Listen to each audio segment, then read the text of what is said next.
आश्रम में उपस्थित हमारे पलामू जिला के लोकप्रिय सांसद श्रीमान गिरिराम जी, विश्रामपुर विधानसभा के स्तर पर सभी लोग उपस्थित हैं। भारतीय जनता पार्टी के कार्यकर्ता ऐसे तो 365 दिन लगातार संगठित काम में या जो भी कार्यक्रम होता है हम सब लगे रहते हैं। सभी लोगों को इस महत्वपूर्ण समय में अभी राष्ट्रीय परिषद का बैठक दिल्ली में हुआ था, उसमें देश के यशस्वी प्रधानमंत्री नरेंद्र मोदी जी ने कहा था कि हमने कभी छुट्टी नहीं लिया, लगातार 10 साल तक हमने काम किया है और संगठन का जो वैचारिक विषय था, जिसको हम कहते हैं कि जो हमारा आइडियोलॉजी है, जो विचार है, उस वैचारिक विषयों के साथ हमने निरंतर काम किया है। चाहे वो धारा 370 हो, राम जन्मभूमि की बात हो और जो इश्यू है राष्ट्रवाद की और जो विषय है उस पर लगातार हम लोगों ने काम किया है। और सभी कार्यकर्ता बंधुओं से हम आग्रह करना चाहते हैं, विनती करना चाहते हैं, जैसा कि प्रधानमंत्री जी ने कहा कि 100 दिन का समय कार्यकर्ता बंधु पार्टी को देश के विकास के लिए, पार्टी के लिए समर्पित करें। आज उस समय 100 दिन था, लेकिन अब 100 दिन नहीं है, करीब 50, 55, 60 दिन का समय है। हम सभी कार्यकर्ता बंधुओं से आग्रह करते हैं कि हो सकता है कि मन में, दिल में कोई बात रहा होगा, कोई टीस रहा होगा। व्यक्ति कभी पूर्ण नहीं है, व्यक्ति कभी पूर्ण नहीं है। किसी व्यक्ति में किसी चीज का कमी है तो बेसी है, कोई व्यक्ति बेहतर है तो कुछ अच्छाई बुराई हो सकता है, लेकिन जो हमारा विचार है, जो हमारा आइडियोलॉजी है, जिस विचार के लिए हम काम करते हैं, भारतीय जनता पार्टी के सभी कार्यकर्ता उस विचार के प्रति बहुत ही दृढ़ता, मजबूती के साथ खड़े रहते हैं। हम आपसे आग्रह करना चाहते हैं कि सभी चीजों को देखते हुए पार्टी के काम के लिए हम सबों को लग जाना चाहिए। इन्हीं सब बातों के साथ सबको नमस्कार प्रणाम करते हुए मैं अपनी वाणी को विराम देता हूँ। जय हिंद, जय भारत, जय भारत। मध्याह तरफ से देखे अभी गए हैं कि आंख मुनिया 12 घंटा में पहुंच जाइए आपको कांडी। आप कभी सोचा कि सोन में पुल बन जाएगा, 100 कुछ पाया हो और देहरी पहुंच जाइए, बनारस पहुंच जाइए। आप कभी सोचा था कि पानी जो है उठाकर हर एक जगह आपको तालाब में भरेगा। हर एक केंद्र में जो बैठता है, बड़ा बड़ा स्कीम होता है, लाके दे रहे हैं और पूरे क्षेत्र में दे रहे हैं। नहीं क्या आपके क्षेत्र में ज्यादा किए, अगर विश्रामपुर में सोचा जाए तो ज्यादा किए। अभी इनको हमने कहा था कि जो स्कीम हमारा है, आपको ब्रह्मपुरिया मोड़ से गजरू तक रोड जा रही है, दिक्कत हो रही है, आप केंद्र से पैसा दिलवाइए, यहाँ पैसा नहीं है, यहाँ के लोग नहीं बना पाते। तो इन्होंने और एक और दिया था इनको से आपको विश्रामपुर तक, दोनों वहाँ भेज दिए। इसके ट्राई कर रहे हैं, पैसा सेंक्शन हो गया, जीतेंगे तो जाएंगे तो पहला काम ही जो है करेंगे, यहाँ रोड तुरंत चालू हो जाएगा। कहीं कोई काम बाकी नहीं है। आपको हम लोग तो नली गली खोज रहे हैं, ऐसी बात नहीं है। यहाँ तो लोग खचिया लेके और ट्रैक्टर लेके दौड़ते चलते थे कि कने बनाना है, तो कहाँ छोड़े। अभी तो कम से कम 100 गो स्कीम सैंक्शन करा है, रिपेयर अब अति के बाद होगा। 50-60 गो स्कीम रह गया, उसको शिलान्यास करें। कहाँ काम बाकी है, क्या चाहते हैं अब, इससे बेसी का अरे सांसद करे चाहे विधायक करे, एक फुट के दाम है, ऐसी बात थोड़े है।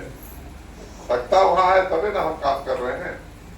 अब कितना दिक्कत होता है, जिससे आप पोसाए हुए हैं कि हम ठीक है, हमारा संसद नहीं चिनते हैं, हम नहीं। कार्यकर्ताओं की इस मीटिंग में मंच पर उपस्थित भारतीय जनता पार्टी के पलामू जिला के विधानसभा के वर्तमान विधायक एवं पूर्व में राज्य के स्वास्थ्य मंत्री रहे आदरणीय राम उपस्थित हैं। आदरणीय सुशील कुमार चौबे जी उर्फ टिकैत चौबे जी, आदरणीय बीपी शुक्ला जी, मीडिया के पलामू जिला के प्रभारी और उटारी रोड के मंडल अध्यक्ष आदरणीय सुशील कुमार ठाकुर जी, विश्रामपुर ग्रामीण मंडल के अध्यक्ष आदरणीय अमरेश तिवारी जी, विश्रामपुर शहरी मंडल के अध्यक्ष और इस कार्यक्रम का संचालन कर रहे आदरणीय बबन राम जी, महिला मोर्चा की श्रीमती किरण देवी जी, श्रीमती बेबी देवी जी, श्रीमती किरण शर्मा जी, श्रीमती सोनी उरांव जी और प्रेस और मीडिया के पदाधिकारीगण, हमारे भारतीय जनता पार्टी के विभिन्न बूथों के बूथ अध्यक्षगण, बूथ समिति के इस मीटिंग में हार्दिक स्वागत है, हार्दिक अभिनंदन है और आपके प्रति आभार को आपके समक्ष रखना चाहूंगा। देश के यशस्वी प्रधानमंत्री आदरणीय नरेंद्र 2 महीना पहले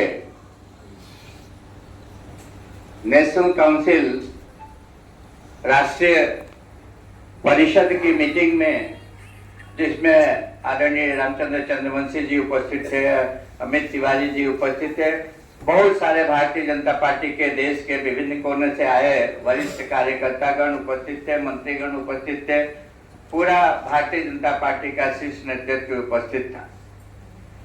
उसमें उन्होंने हम सभी कार्यकर्ताओं, जिसमें हम भी शामिल हैं, आप भी शामिल हैं, सभी कार्यकर्ताओं से कुछ बातों को लेकर के आग्रह किया था, जिसका जिक्र अभी आदरणीय अमित तिवारी जी ने अपने भाषण के क्रम में किया। सभी बूथों पर 51% वोट भारतीय जनता पार्टी के उम्मीदवार के पक्ष में आना चाहिए।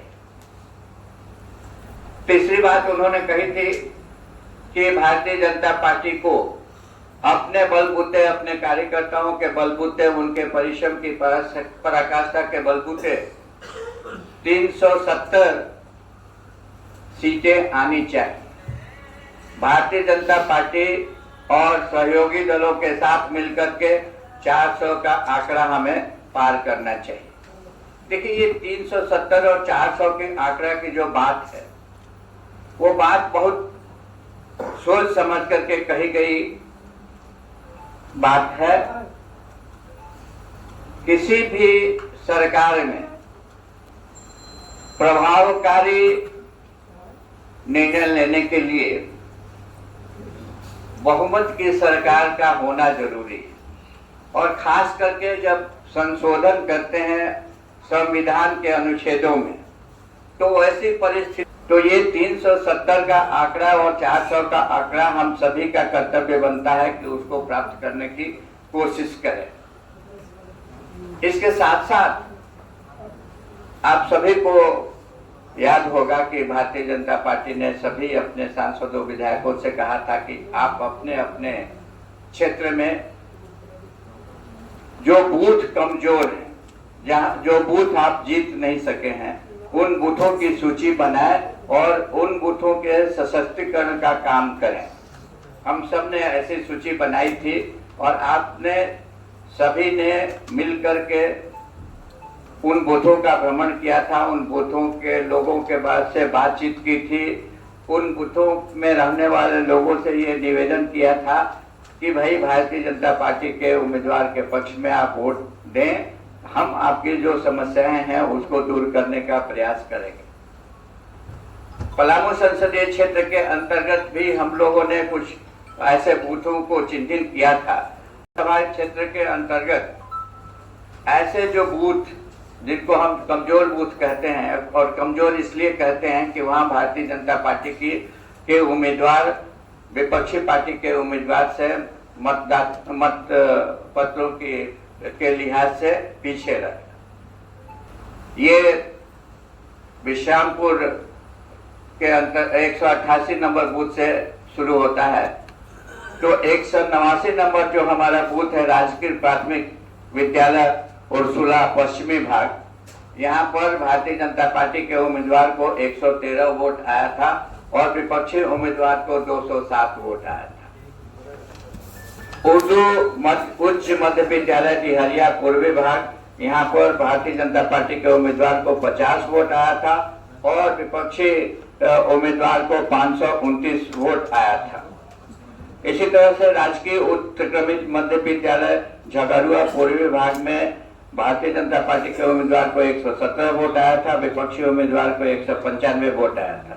उर्दू उच्च मध्य विद्यालय डंडिला कला उत्तरी भाग 32 वोट आया था भारतीय जनता पार्टी के कैंडिडेट को और 669 वोट आया था विपक्षी उम्मीदवार को।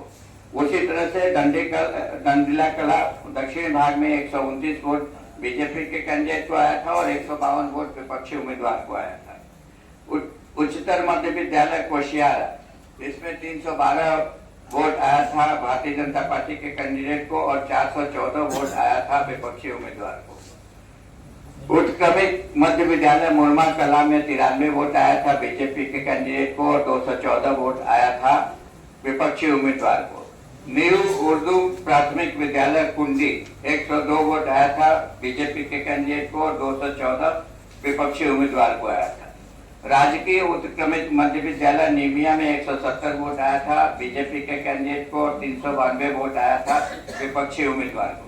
राजकीय उत्क्रमित मध्य विद्यालय घरटिया 218 वोट आया था बीजेपी के उम्मीदवार को और 241 वोट आया था विपक्षी उम्मीदवार को। उत्क्रमित मध्य विद्यालय मुरु मातु पूर्वी भाग 179 वोट आया था बीजेपी के कैंडिडेट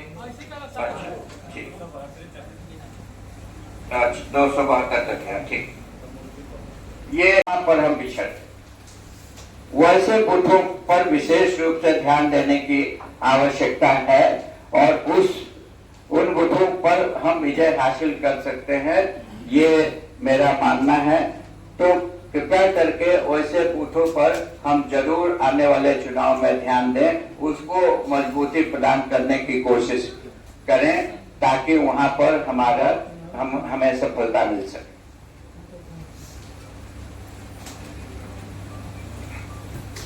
तैयार करने की आवश्यकता है। आपको झंडे मिलेंगे, आपको पटाखे मिलेंगे, आपको सब कुछ चुनाव सामग्री मिलेगी।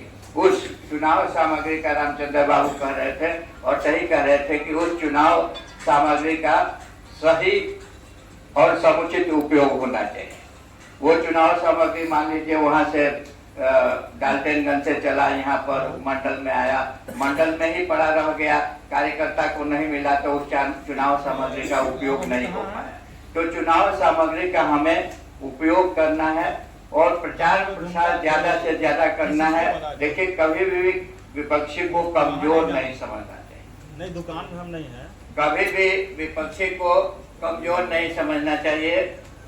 और थोड़ा सा आप उसको रखिए, विपक्षी को कभी भी कमजोर नहीं समझना चाहिए। ये फील गुड फैक्टर के बारे में आप सभी जानते हैं। आदरणीय वाजपेयी जी के नेतृत्व में इंडिया साइनिंग का भी आप लोग चर्चा जरूर सुने हुए। एक वोट से हमारी सरकार गिर सकती है, एक वोट से हमारी एक सीट की कमी से हमारी सरकार नहीं बन सकती। एक कहानी एक दिन मुझे पढ़ने को मिली